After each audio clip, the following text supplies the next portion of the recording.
સુરતમાં 30 August national level રનરને એસએમસીની કચરા ગાડીએ અડફેટે લેતા મોત થયું છે।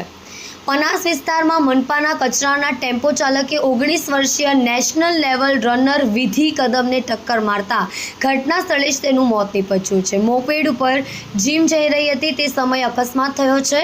આ સમગ્ર મામલે ખટોદરા પોલીસે કચરાની ગાડીના ડ્રાઈવર 22 વર્ષીય ગિરીશ અડડની અટકાયત કરી છે। ઉલ્લેખનીય છે કે અકસ્માત કરનાર ડ્રાઈવર પાસે પાક્કું ડ્રાઇવિંગ લાયસન્સ ન હતું। તે લર્નિંગ લાયસન્સ પર જ મનપાનો ટેમ્પો ચલાવી રહ્યો હતો। મળતી માહિતી પ્રમાણે મૂળ મહારાષ્ટ્ર અને સુરતના પનાસ ગામ ખાતે વિધિ સંતોષભાઈ કદમ પરિવાર સાથે રહેતી હતી અને પરિવારમાં માતા પિતા અને એક ભાઈ છે। પિતા સિલાઈ કામ કરે છે જ્યારે મોટો ભાઈ ફૂડ કોર્ટ ચલાવી પરિવારને આર્થિક રૂપે મદદરૂપ થઈ રહ્યો છે। વિધિ હાલ બીકોમના બીજા વર્ષમાં અભ્યાસ કરી રહી છે અને નેશનલ લેવલ સુધીના દોડની સ્પર્ધાઓમાં ભાગ લઈ ચૂકી છે। વિધિએ ટૂંકી દોડમાં ઘણા એવોર્ડ્સ મેળવ્યા છે। હાલ તે અભ્યાસની સાથે સાથે ભટાર ખાતે આવેલા જીમમાં ટ્રેનર તરીકે કામ કરે છે અને ત્યાં પ્રેક્ટિસ પણ કરે છે।